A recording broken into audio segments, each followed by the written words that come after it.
Welcome to the Writers Weekly podcast, a forum geared toward the writing enthusiast and those who want to make money from their writing. I'm Brian Whidden, managing editor of Writers Weekly, and I'll be your host along with Angela Hoy, the creator of Writers Weekly and president and CEO of BookLocker.com, a full-service book publishing company. Whether you want to learn how to become a professional writer, how to find writing gigs, or even publish your own book, then you come to the right place. We'll be discussing all kinds of topics relating to the writing and publishing industries. Don't forget, you can also click over to WritersWeekly.com. There, you'll find not only thousands of articles about professional writing, you can also find current paying markets and job listings to help you boost your writing career and even your bottom line. But for now, let's get on to this episode of the Writers Weekly podcast.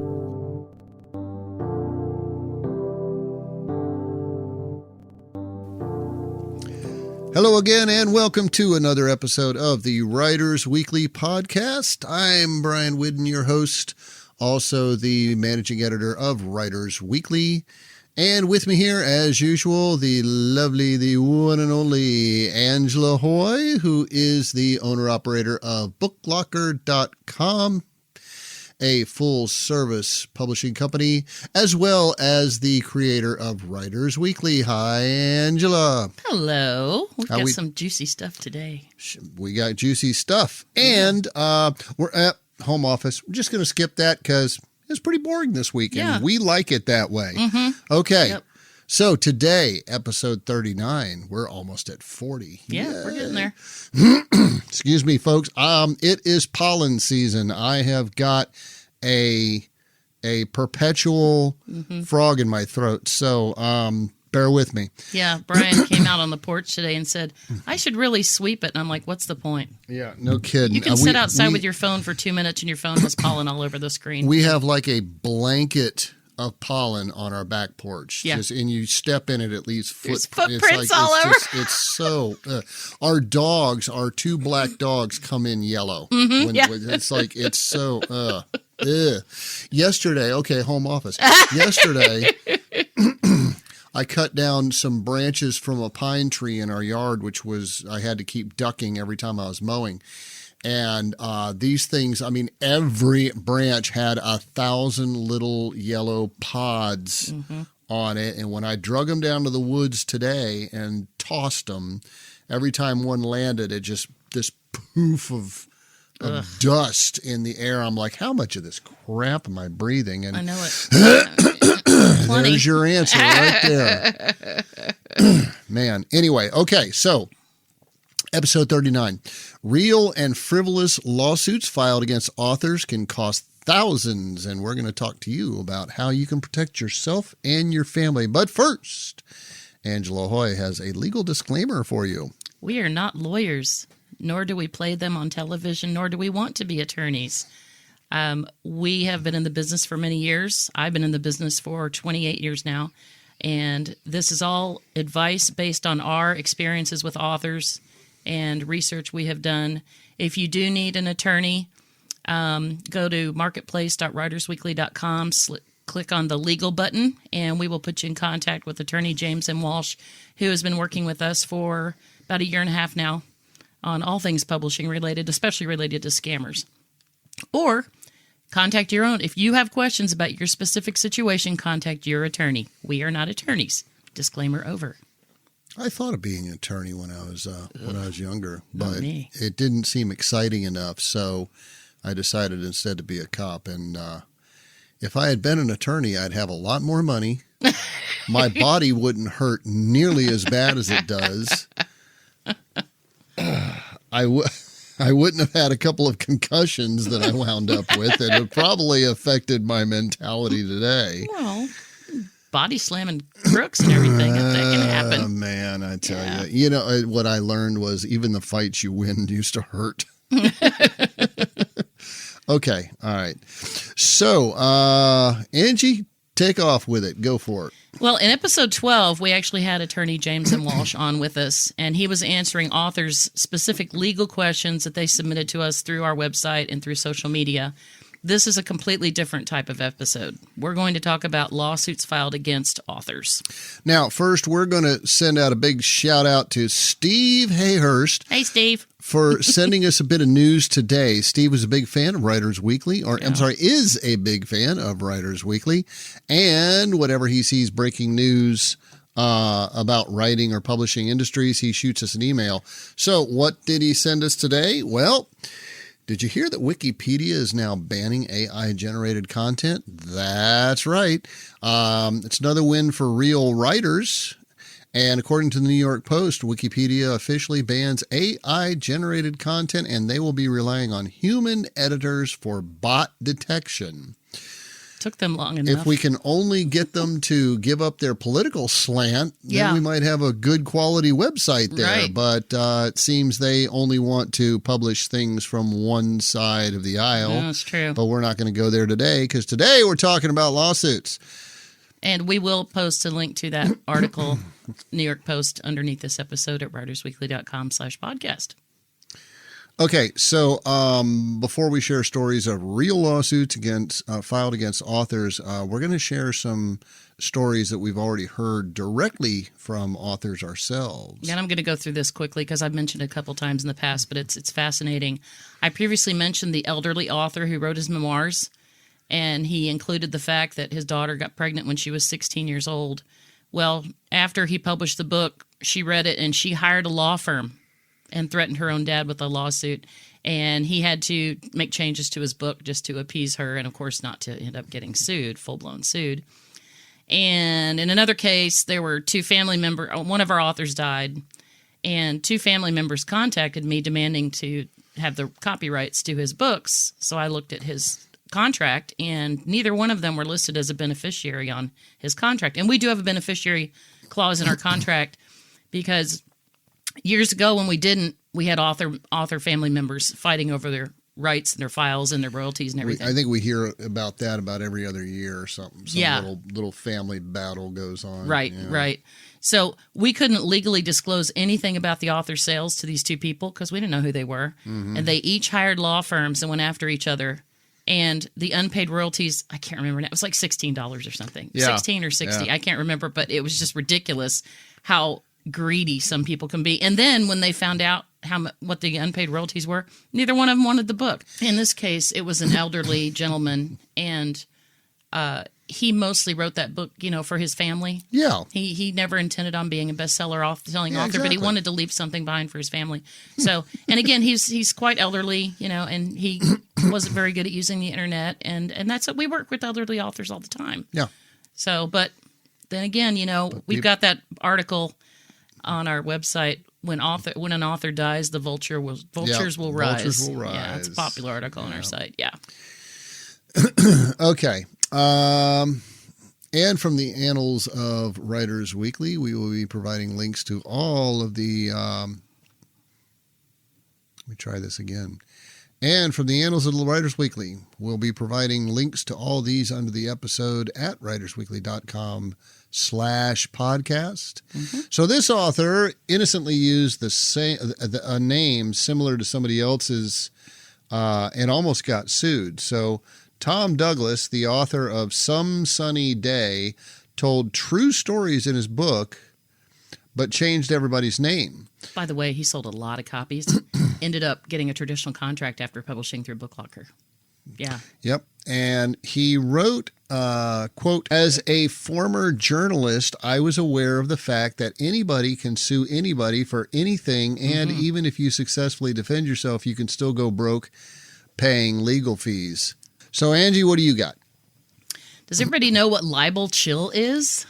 I've actually not heard of it. Yeah. According to Wiktionary, not dictionary, not Wikipedia, Wiktionary.com, libel chill is the uneasiness or unwillingness to speak publicly or to write about a matter as a result of the threat or suggestion of a libel action should one do so. A lot of authors have libel chill. They're afraid to write about anything true. Some of them are afraid to write fiction just because they're so afraid of a possible lawsuit for anything like that. Well, it's unfortunate, but it is true. Is you can get sued for just darn near anything. Yeah. Okay, author Tom Douglas continues. There's a well-known entrepreneur in Canada who recently did time in a U.S. prison for fraud. Notice, this is Tom talking. Notice I'm not mentioning his name at all. Excuse me. Made up or otherwise, and for whom the term libel chill was invented. As a multimillionaire, he would sue journalists at the drop of a hat if he thought they had slighted him in any way in their stories. With such deep pockets, he could keep a lawsuit going until the journalist and the publication in which the, quote, offending story appeared went broke. Thus the term libel chilled. Journalists and publishers were frozen in fear at the thought of being sued by the man, and so they pretty much left him alone, letting him get away with things, and eventually led to his downfall. And he ended up into pokey. All right. So Tom also told us something here. Apparently, after several years that he lived in a small mining town, and he wrote about that town, and shortly after, he wasn't aware of this, but shortly after his family moved out and moved away from that town, another family moved in. And one of the people in that family actually had a name very similar to one of the names he used in his book about that town.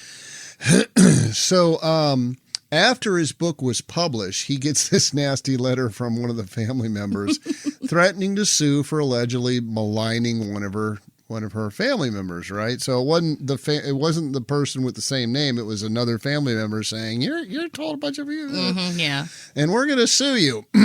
Yeah, and the fact that the reference was to another person altogether and really wasn't derogatory, well, that really doesn't matter if they file a lawsuit. You still have to pay for a lawyer and fight this stupid thing, right? Yeah. And you can go bankrupt doing that. Yeah. Now, Tom did change the second edition of the book. Even though it wasn't about that person at all, and he ended up removing the description of that entire incident from his book just to be on the safe side. But he does say he lost several nights of sleep after receiving that lawsuit warning. Yeah. If I could tell a little personal story here, Sure. my father was a physician. And he was a good doctor. The man was always going to continuing educational stuff and learning his learning the updated stuff about his trade and everything. Yeah. And he cared about his patients and all. And any doctor out there is going to know exactly what I'm talking about. My dad still got sued twice. Only twice. That's a miracle. He was OBGYN, and both times it was he did all the prenatal care correctly ahead of time. Everything was, okay, but something would happen during delivery and the baby didn't come out, quick enough or whatever, and, lack of oxygen, whatever, and something would happen. And they turned right around and sued him for it. Yeah. And in both cases, he was completely exonerated and found that there was nothing wrong with what he did, but he would go through migraine headaches, sleepless nights.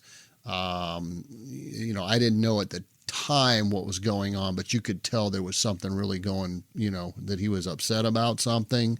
And it will drive you into the loony bin if you're not careful. When somebody sues you, I mean, it really puts a damper on your day. Well, not only was your dad, I'm sure, obviously concerned about the women and the children, but when you're faced with possible financial ruin, your family, it's very stressful. And he had a wife and 4 kids. I mean, and don't think doctors are that rich. You can go bankrupt in a hurry with these lawsuits because it costs so much for lawyers and to fight in court. Everything you file you have to pay for. You have to pay a fee. That's one reason we put at the top of this episode, we're going to try to help you avoid getting sued, help you protect yourself and your family. Yeah. The family goes through it with you. My dad was a realtor. He started out, selling houses, and then he was a property manager. Yeah. And he got sued all the time. Yeah. So probably the one that's clearest in my mind is he was managing a strip center that had a Kroger grocery store in it. And the big sign that had all the company names on it, it was on these 2 big poles, and the first sign, another one on top of it, another one on top of it. Well, these teenagers were what's the word when teenagers drive stupid? They were hot dogging it in Yeah, the they were parking hot lot dogging and it, yeah. doing donuts and stuff. Right. Yeah. They drove under the sign, and 2 of the kids were decapitated. Just stupid. And they sued my dad. Yeah. They said the sign should have been designed differently, to prevent kids from, doing donuts or something. Yeah. And another case, and all these lawsuits were a tremendous amount of stress on my dad. I mean, he had a very, very stressful job. And another one, this couple with their kids was renting a house, and my dad was managing that house. Interesting thing about the Woodlands, Texas, is back in the day, a lot of celebrities from Mexico purchased homes in very close proximity to each other in this neighborhood in the Woodlands. Was Eric Estrada out there? No, okay. didn't see him. No. But they were so close that they would actually put gates in their houses. They could get back and forth to each other's backyards without even getting in the car, Anyway, really nice people. And so my dad was managing all these properties because they'd only come like a week or 2 a year. They wouldn't even rent the properties out when they were gone. Yeah, they just had servants to take care of it. Right. It up. Yeah, wow. However, Dad also managed some rental properties. And this couple said that their house had asbestos in it and that their kids were getting damaged and they couldn't move and they were going to sue him and everything. We used to watch Marvin Zindler on Channel 13 in Houston, Texas. Marvin Zindler, Eyewitness News. And anybody from Texas who's as old as I am knows exactly who I'm talking about. And he was a consumer reporter. Well, he was on vacation, but he had another guy doing his job, and that guy showed up at my dad's office. Oh, boy. About the asbestos case. Yeah. And Dad won. But he went through months of turmoil and, of course, financial hardship because of it. Yeah. And with Book Locker, I'd say about twice a year, we'll have an author that will sign up with us, and then we look at his book and we see things in there that we recognize can get him in trouble. Yeah. And we'll say, okay, no, we can't publish your book if you leave this, and this in there because you mentioned a real person and you don't have their permission or something.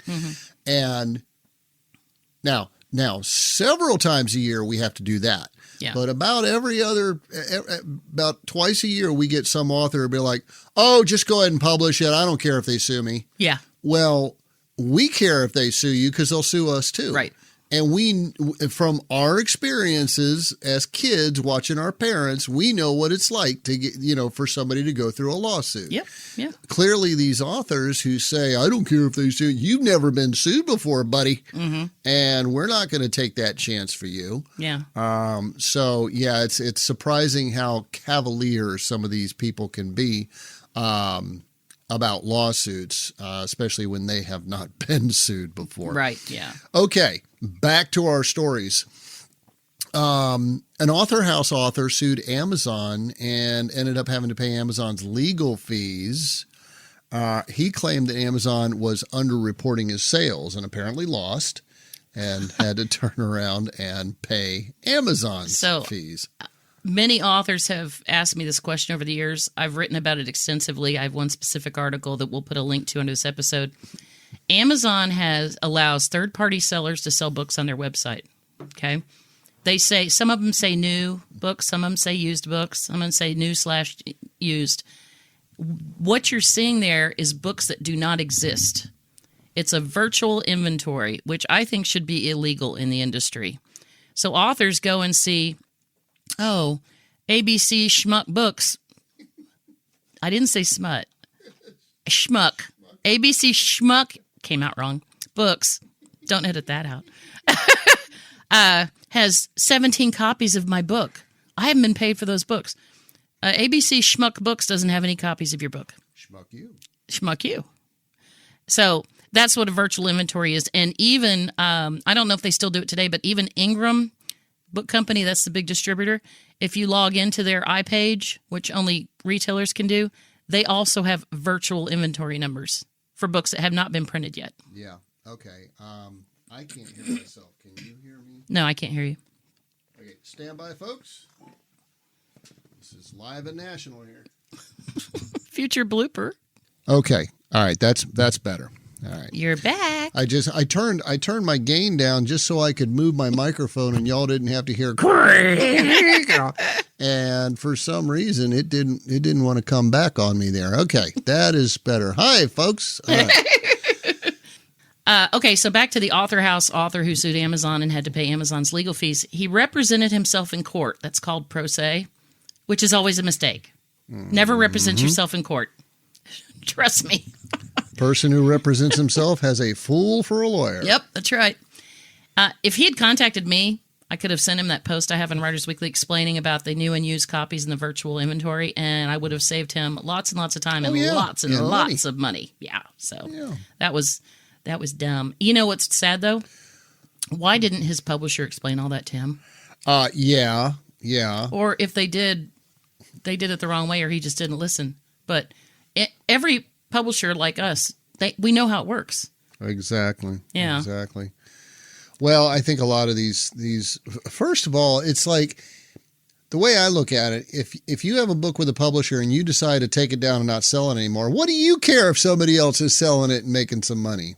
I mean, I'm sorry, but you didn't want it anymore. Well, that's the thing is, if it is selling, they do want the money, but nobody's selling the books because nobody's printing them anymore. Books, yeah. Unless it's a used copy. Yeah. And if somebody sells a used copy, that person keeps all the money. Author got paid for the very first copy of that book that was sold. Well, and you can legally. That's like used bookstores. We had one of those in St. Pete. We had a very popular. It had been around for I think like 40, 50 years. Yeah.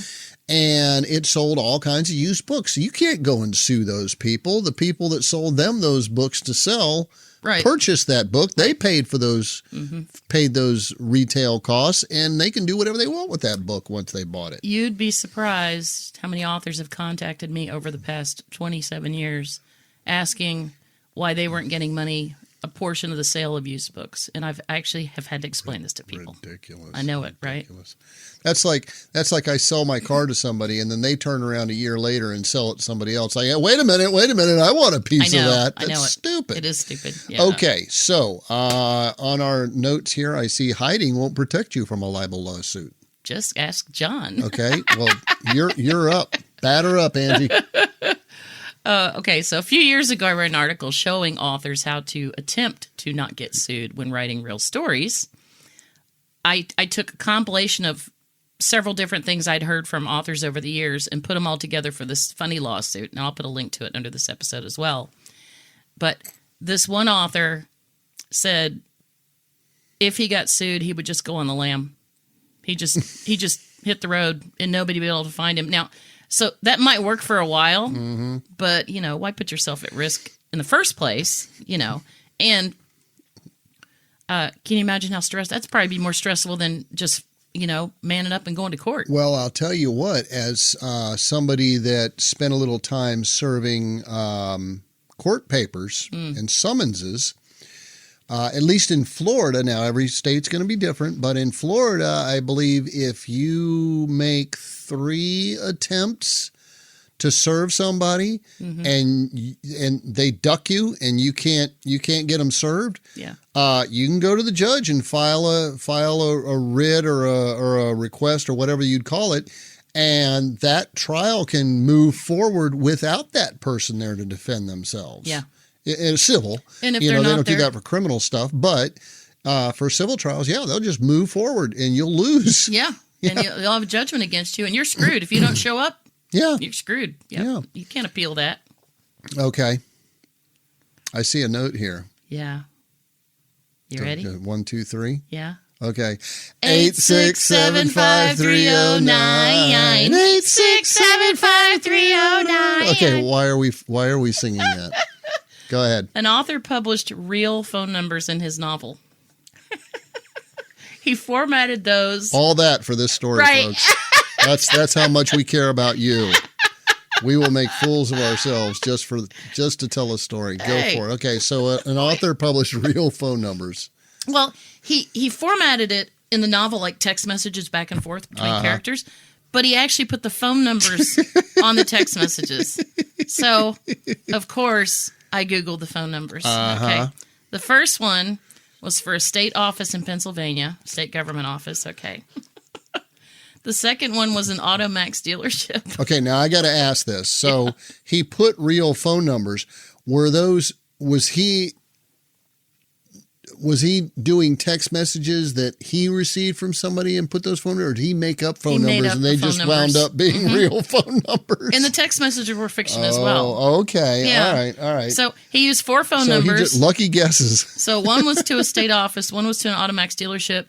The third one was to a woman the author does not know. And the fourth one was to a man the author does not know. I looked up these phone numbers online, found who they were, wrote to the author and said, "Do you know this person?" And he said, "No, why?" And I said, "Because you're using that person's real phone number in your book." So I just recommend not putting any phone numbers at all in your book, because even if it's not a phone number that's currently in use, it might be in use in the future. Same thing with email addresses. Yeah. You might put the weirdest, wackiest email address that's fake in your book. Unless you go and get that email address from like Gmail or something and you own it, then somebody else might get it someday, and then their email address is in your book. And I doubt they could sue you at that point because the book was older. But still, just don't put phone numbers and email addresses in your book. Leave it alone. Just don't. Yeah. Okay, so you want to get sued? Well, write about your ex. You got a few exes, don't you? A few out there somewhere. Yeah, floating around. So somebody who wants to remain nameless wrote into Writers Weekly asking for advice because she wanted to write about her ex. Bum, bum, bum. And she told us, and I quote, "My ex-husband would probably pursue vengeance on me." There we go. There's a good way to probably. Put it. Well, there's your first hint right there. Right. If you think he probably will, then he absolutely will. Yeah, right. But there's a chance he might not. I am not going to pursue any vindication on him or try to slander him, but only to convey my testimony as how I became a better person because of my experiences with, through, and because of him. In other words, you're going to tell us all what a pathetic, worthless a-hole he is and how it made you such a better person. Right. And he's going to sue the pants off her. Doesn't work that way. Right. Same thing with wanting to do these tell-alls about how you were abused as a child and how your parents treated you like such crap and this, that, and the other thing, or so-and-so sexually abused you or whatever. Don't do it. Oh, I just remembered something. Okay. One of our authors is right in the middle of publishing his nonfiction book, and he asked us to put it on hold. And I said, okay. And he said, "Oh, I just need to let you know because I'm currently in litigation over this incident that happened that he wrote about." And I said, "Okay, I need to ask you some questions. Are you going to be naming the people? No. Are you going to change the locations and everything? Yes." He said, "But I'm going to name the local officials who were involved." I said, "Do you think they might sue you?" He said, "Probably." And I went, "Well, we need to talk about this contract because we're going to back out of it." Yeah, and you know, you would think with the way they currently treat our president, well, and other presidents, you know, you can say just about anything you want about them and get away with it, but I see a lot of stories about local officials suing people who stand up and say anything bad about them. Right. So I'm not sure how that line is drawn, but you can tell everybody before it was proven that Joe Biden was a doddering old fool that couldn't find his way off a stage. He didn't sue anybody for that, and unless you're media, because I know Trump sued a couple of CNN and some of those others, but any private citizen can jump up and say that Trump is Hitler and he's a pedophile, and apparently he can't do anything about it. But when you get down to that local and county level, they damn sure will sue you. Things have started to change over the years about libeling public figures. Mm-hmm. Yeah, they used to be a free-for-all. Not anymore. Not anymore. Not anymore. And local officials. So what I always ask authors is this. If you include this person's name in your story when you've changed all these other things, how is that going to add to your story? True. And if the author is just hell-bent on including that person's name, they're doing it for vengeance. They're not doing it to educate people through their story or whatever their book's about. They're not doing it to make the world a better place. They're doing it to get even. Now, and that will get you a lawsuit. Let me ask you something, Angela, not a lawyer. What if, so if I'm an author and I want to write a story about somebody and it's gonna reveal a bunch of, ugly crap about them, but I have certifiable documentation that what I have to say is true. Hey, let's say it's a sexual abuse case or something, and you can go and get court papers that show that this person actually did what you claim they did. How does that fall into legal liability? Well, again, not a lawyer, just been publishing books for 27 years and writing about the media for 28 years through Writers Weekly. Well, here's the problem. You might win in court, but you could be bankrupt by the time that happens. Oh, there you go. The wheels of justice, they move very slowly. There's going to be lots and lots of meetings between lawyers, you meeting with your lawyer. You're going to be charged for all of that. And unless, and this is in the United States, it differs by country and it also differs by some states, unless the lawsuit is declared frivolous by the judge, you still have to pay your own legal fees.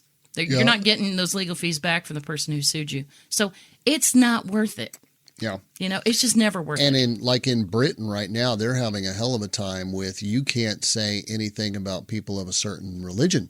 Yeah. And if you do, they'll put you in jail for it just for saying true things that everybody knows is fully true. But now it's like totally illegal to say anything about these people in this particular religion. Well, they don't have freedom of speech over there. Yeah, they don't. They have lost that. So let's hope that doesn't happen in our country. Okay, Angie's going to start talking about 13 signs that you shouldn't include that risky content in your book. Now, we have an article on this. I'm only going to do a few. I'm not going to do all 13.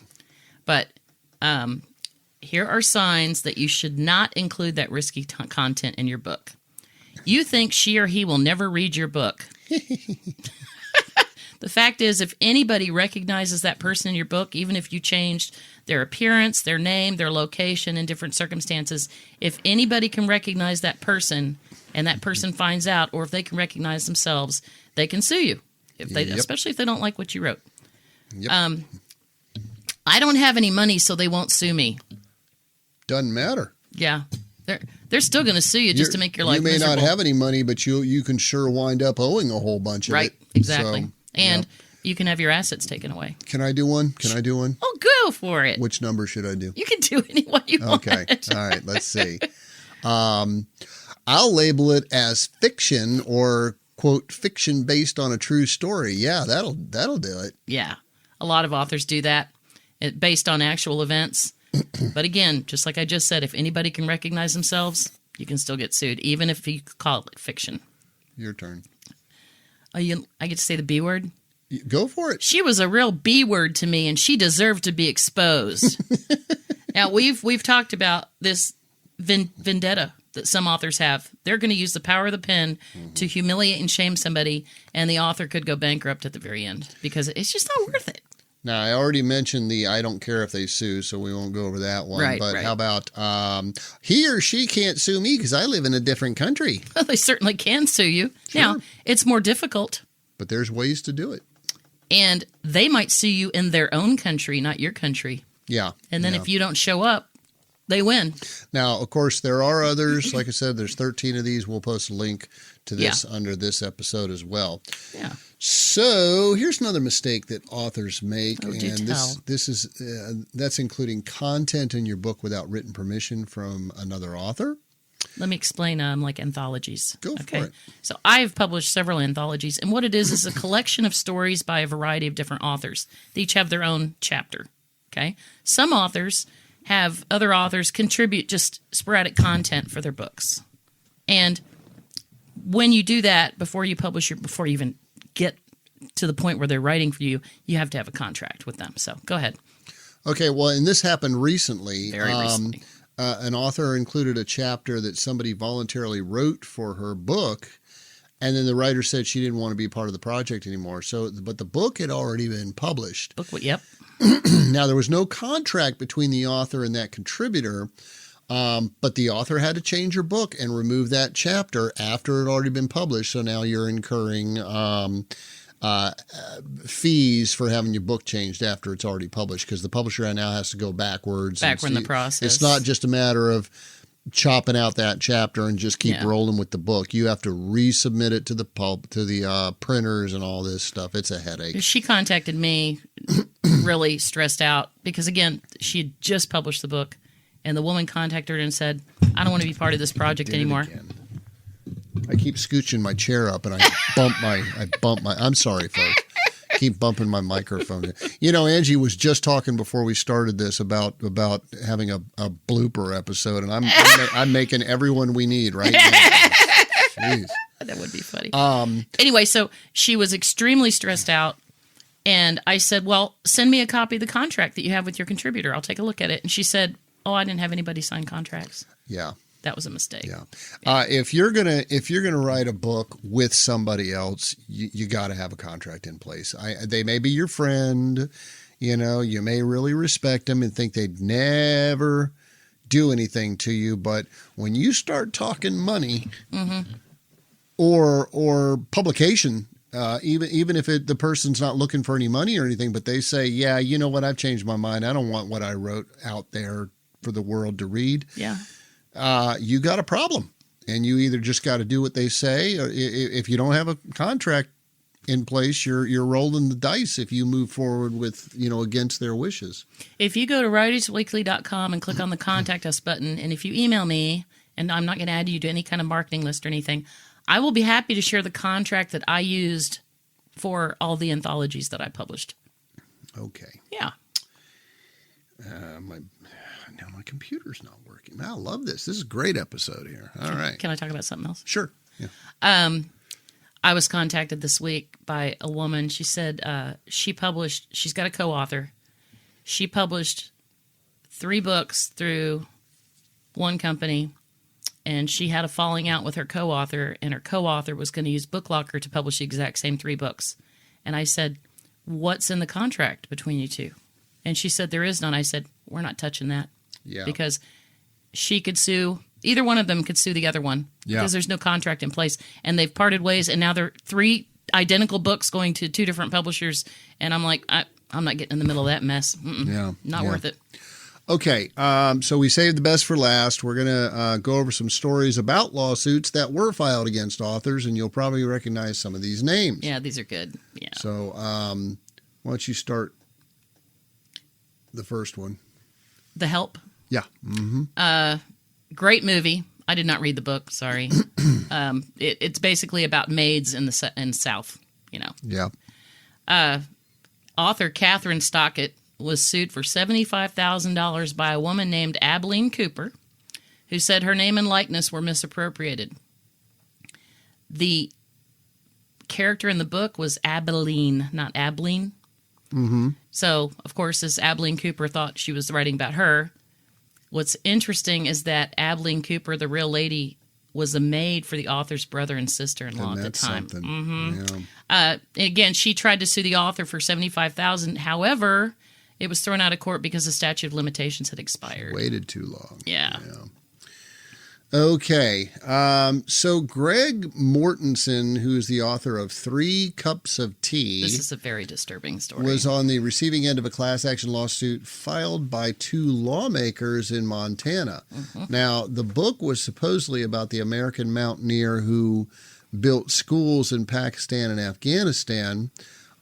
Joe Krakauer. Let's try that again. John Krakauer. I'm sorry. John 60 Krakauer with 60 Minutes was the first to blow the whistle on the invented or heavily embellished stories. And that's in quotes because those were allegations. Okay. Yeah. The 2 lawmakers who sued claimed that charitable works mentioned in the book were fabricated, and the book sold millions of copies, with proceeds going towards the author's Central Asia Institute, which is a nonprofit. Gets better. The lawsuit was eventually dropped, but I can't imagine legal fees that the author had to pay while defending himself. Right. Incidentally, Greg Mortensen got into more trouble. So according to the BBC, Mortensen agreed to repay $1 million, and that's about 631 pounds in Britain, to his charity after an inquiry found that he misspent the money. In a grand way. The Montana-based organization became the focus of a year-long investigation by the state attorney general.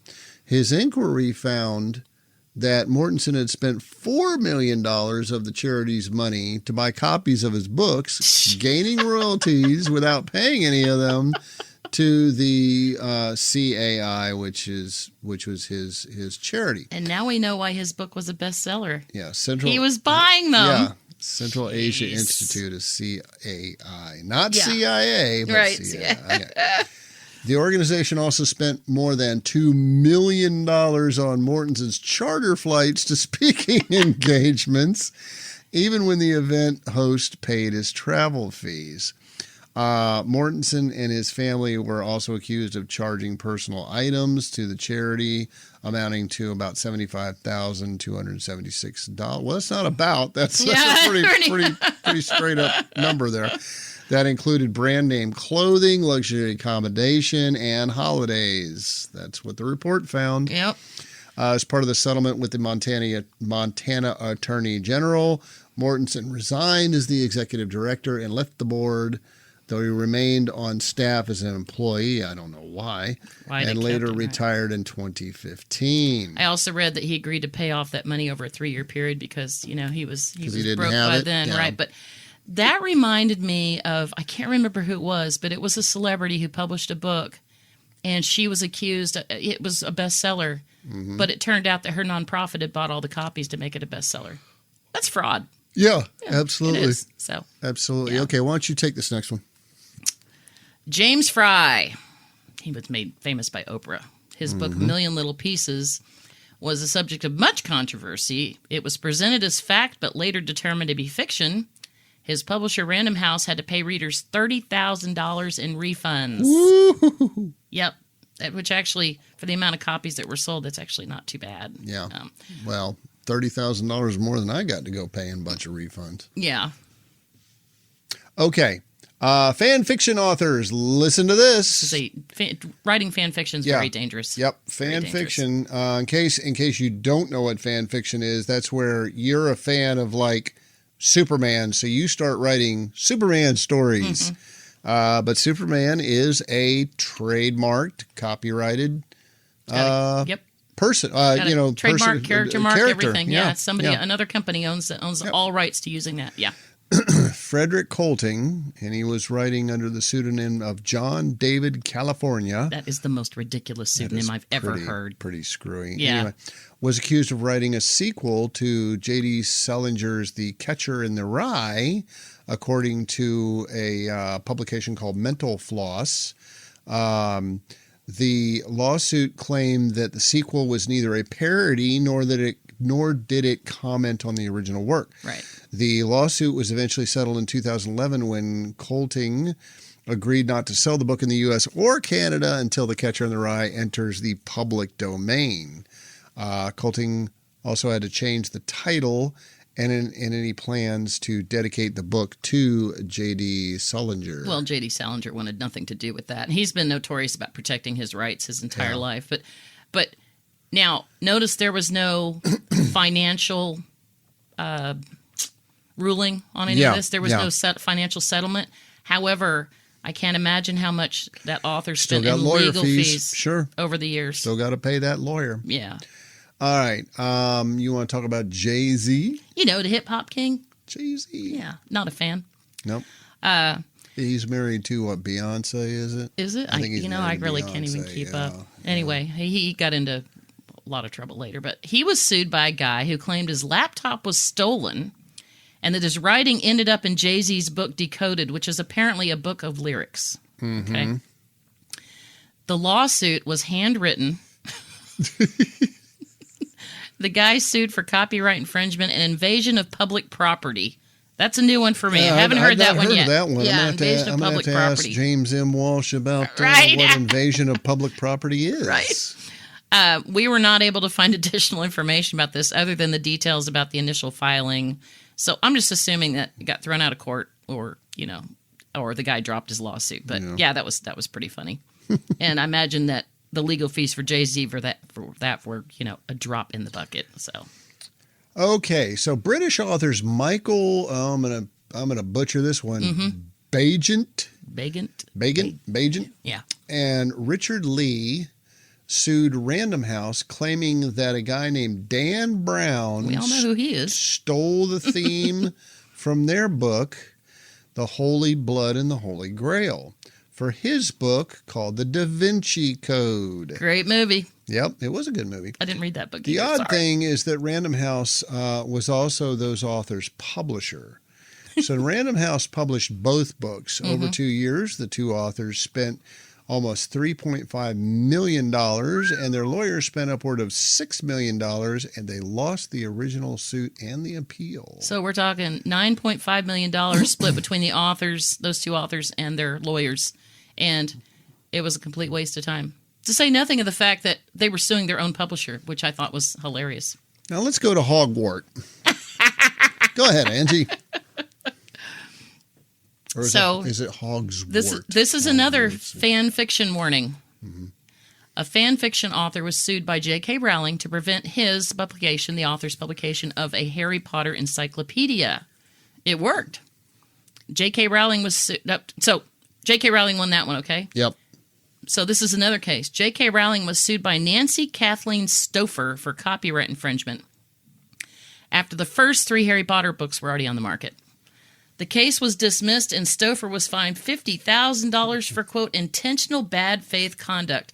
A lot of famous authors do get frivolous lawsuits filed against them. And a lot of unknown authors also get frivolous lawsuits against them. Yeah. But yeah, when it comes to, again, this fan fiction stuff, Harry Potter is heavily copyrighted. Trademarked. And trademarked because it is a recognizable name. Yeah.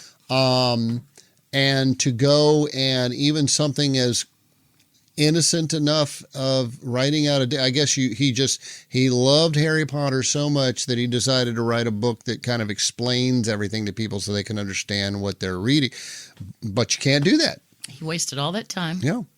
And because who knows how much it cost, later, legal fees for the first part, and then the $50,000.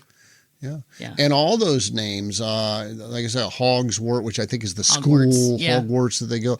I did not read not one Harry Potter episode or book. So I know that there's a lot of, cute little names for all their characters and all the places they go and all that stuff. All of that stuff is trademarked, copyrighted. There's character marks, there's trademarks. Also, all of that was spun into a variety of products. Yep. And marketing. And most especially book publication. Yeah. So that was dumb.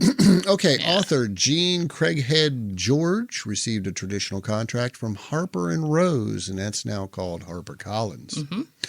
Her book was A Julie of the Wolves. She received a $2,000 advance, and then of course royalties. The contract was signed in 1971. Ebooks didn't become known, of course, until about the 1990s. Now, it's interesting to note, you have a story to tell about ebooks. We'll jump into that when I'm done here. Or do you want to tell about your ebooks? Well, it relates to this.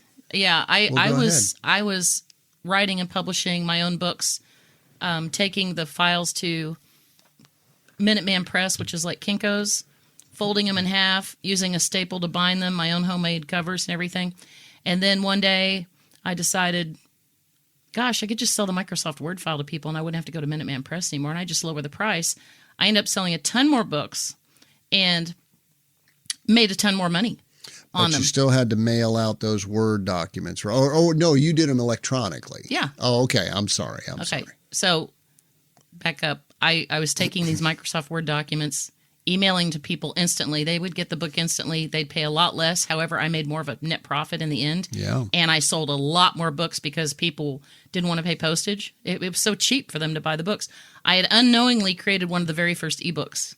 And this was back in the 90s. Yeah. Even before Stephen King made the word ebook famous. So now, with Jean Craighead George, it's interesting to note that while ebook wasn't a word in 1971.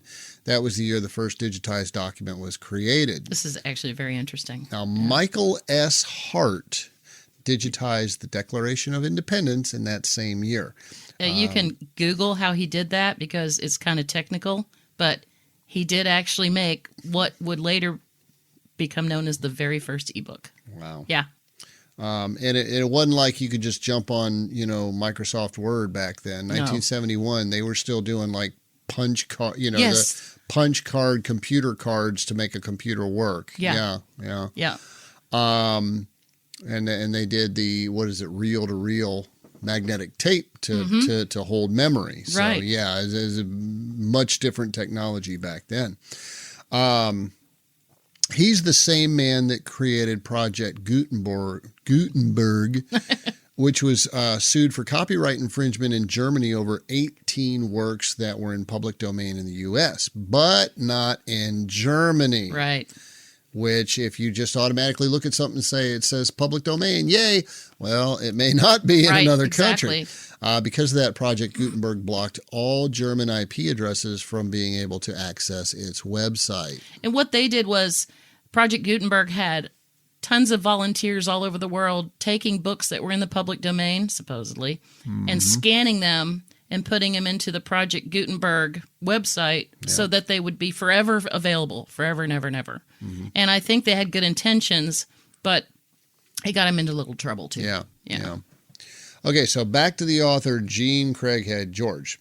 Now, remember, the contract was signed in 1971, 2 decades before any ebooks would come out, or that ebook would become a household word. Yeah. Now, her book had received the Newbery Medal for Children's Literature in 1973 and sold almost 4 million copies at the time. Pretty impressive. That is. That's good sales there. Now, she later entered into an agreement with Open Road, which is a digital publisher. Yeah. Random House sued Open Road, claiming that their contract did include ebook rights. Remember this contract was signed in 1971. Yeah. Yeah. And Random House won. According to Publishers Weekly, the court ruled that the exclusive right to publish a book, to publish in book form in the 1971 contract encompassed ebooks as well, blocking Open Road from publishing it. So since ebook wasn't a word back then, they just used the word book, but that could describe print book, ebook, any kind of book, audio book. True. And so authors are a lot more picky now about how specific the language is in their contracts, and so are literary agents. Yeah, well, we've learned. I mean, pre-1971, there was only one way to get a book, and that was, well, I can't say that because I think people were doing some stuff on audio. Yeah, they were doing audiobooks. Audio cassette tapes. But nobody even dreamed the idea that you would just electronically send a book to somebody and they'd pick up a screen and start reading it. I mean, nobody thought of that at that point. Yeah.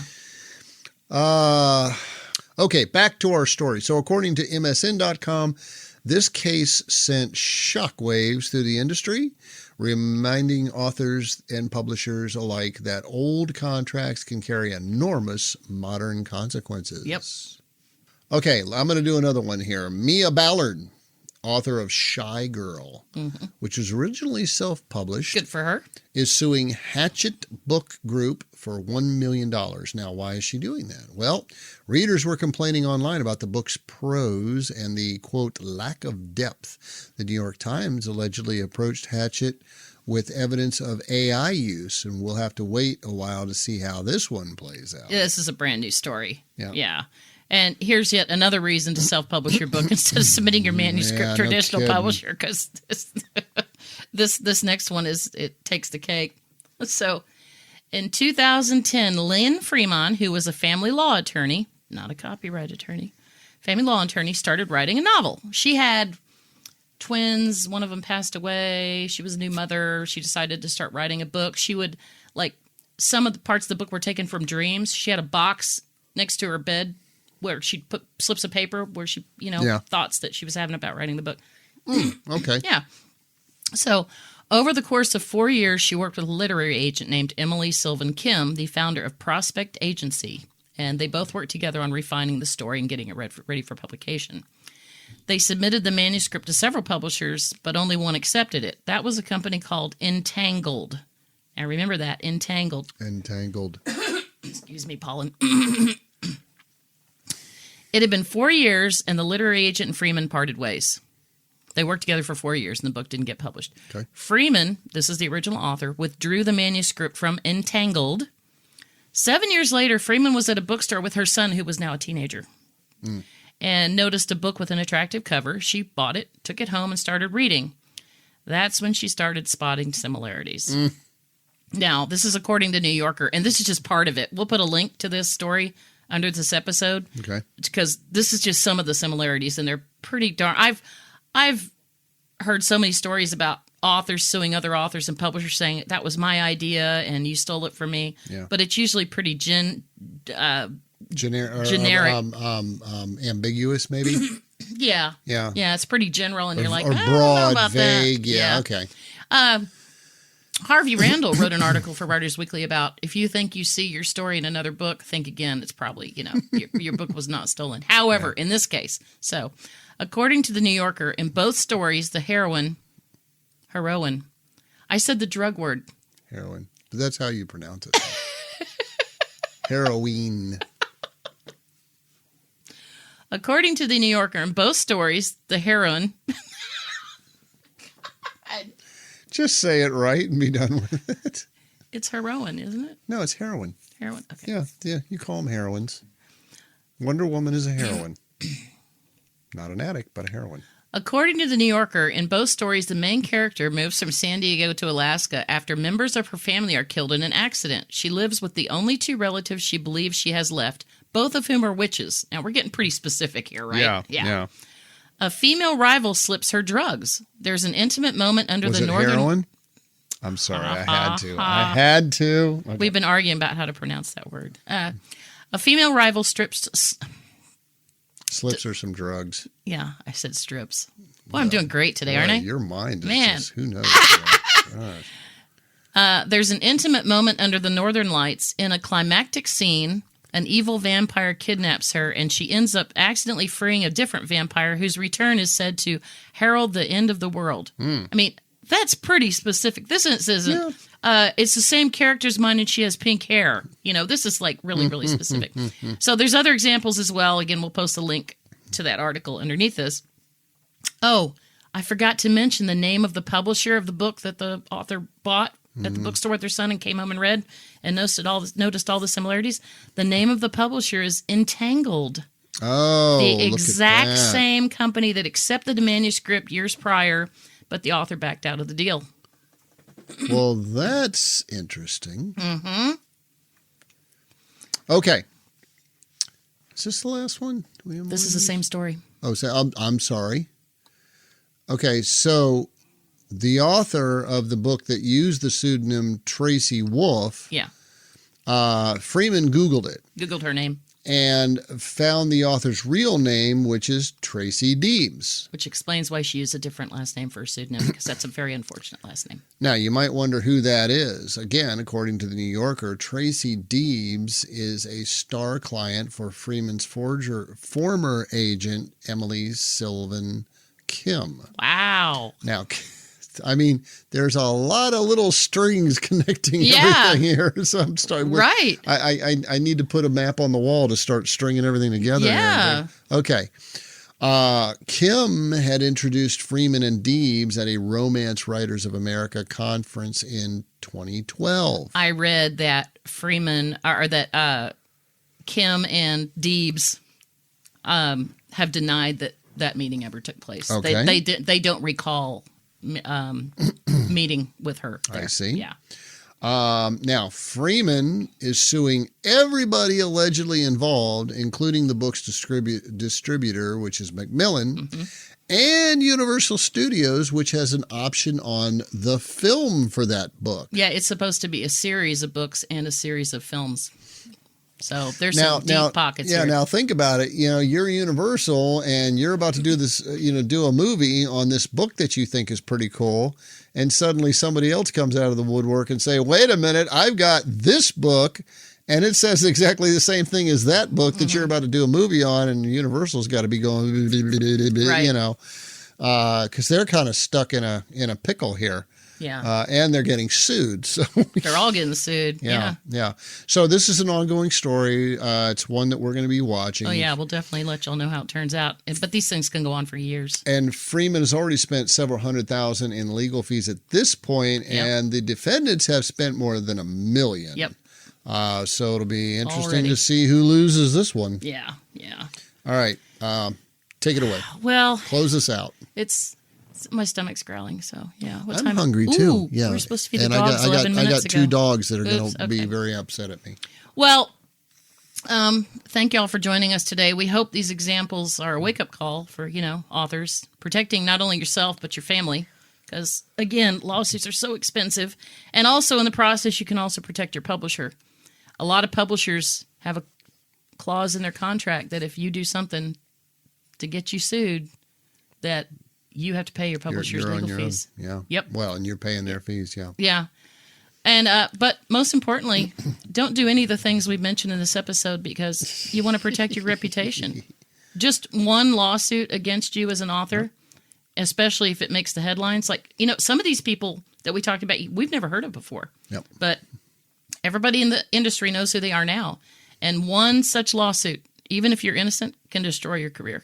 Yep. Yeah, your writing career. Yeah, you'll never get another publishing contract. Now, like we spoke about before, when people try to publish books with us, we will, if we see something that could be a legal pitfall, we will say something to that author. We warn them, yeah. And we let them know. A lot of publishers don't do that. Yes, they don't. And so if you want a publisher that's on your side, that's going to try to protect your interests rather than just like, okay, give us your manuscript. Okay, it's formatted. Now we're going to send it to the printer. Boom.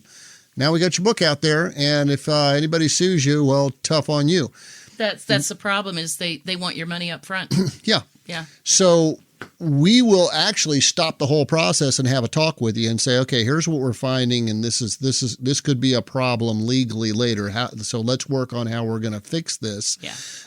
And then we'll roll on with the process.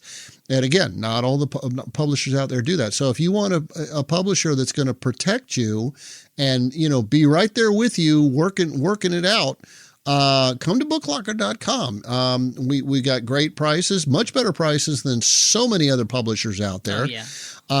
It's a family-owned company, and you will talk directly to President and CEO, owner of the company, Angela Hoy. Yeah. She's right here talking, and you can email her directly at Angela@booklocker.com, and she will answer questions for you about, your publishing and stuff like that. So, why would you go anywhere else? Come to booklocker.com, check out our packages, our prices. I think you're going to like what you see.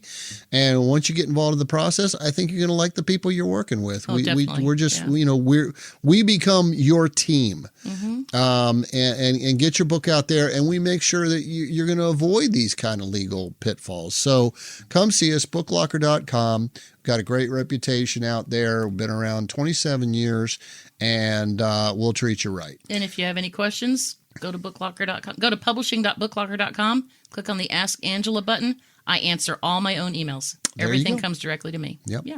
And you're never going to talk to some person on a phone in the Philippines that doesn't understand English. Or Pakistan or Nigeria or reading China. some script. Yes. Yeah. Almost all of us live in Georgia. Yep. Almost all of our employees live in Georgia. Right here in Georgia. Yeah. Okay. Well, that does it for this year. This year. Boy. I'm gonna listen to this and make a list of where today. all the bloopers are. Yeah. All right. Well, that wraps it up for the Writers Weekly podcast today. We will see you all again next time on the Writers Weekly podcast. Bye, Angie. Bye. Bye. Ladies and gentlemen, as we've done the last couple of episodes, we are going to end this episode with another song from Ricky Pittman, the Bard of the South. This song is called Jim Limber's Ghost. And this song is based on actually a true story. Jim Limber was a young black boy whose parents died early on in the Civil War. He was stuck in, I believe, Richmond, Virginia, with nobody to take care of him. And he was taken in by none other than the president of the Confederacy, Jefferson Davis. That boy was brought in to live in the president's home, and the president at that time took care of him. And when the Union Army defeated the Confederate Army and the Union began occupying southern cities, this boy was actually made to leave Jefferson Davis's home and live elsewhere. That being said, this is Jim Limber's Ghost, sung by the Bard of the South, Ricky Pittman. Jim Limber's Ghost. Come, my children, and follow me to the old sad South of 1863. I'll tell you of a black orphan child, cold, hungry, yet so sweet and mild. Jim Limber is his name. Walk with me through those Richmond streets. Feel the February cold. Hear the marching feet of the soldiers of the blue and gray, and see the tears of this orphan as he kneels to pray. Jim Limber is his name. The fever took his parents when he was only 5 years old. An orphan's life was all he had, cold, hungry, and alone. Verena Davis rescued him from a guardian's brutal blows and brought him to her family and gave him brand new clothes.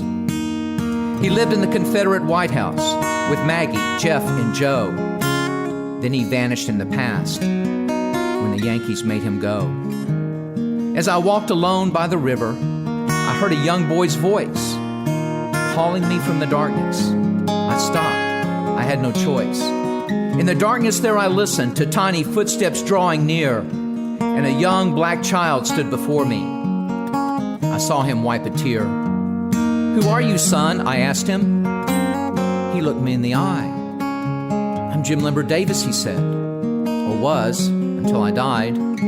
I lived in the Confederate White House with Maggie, Jeff, and Joe.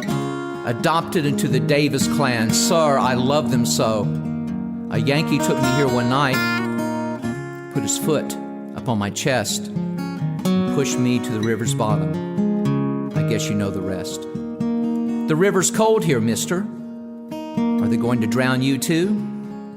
This here's a place of death for me and some other few. Why did those Yankees hate me? Was it because that I was black?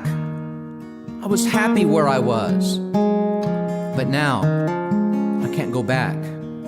I was too young to understand war, but I see things better now, and I know the evil of men's hearts and how to read a frown.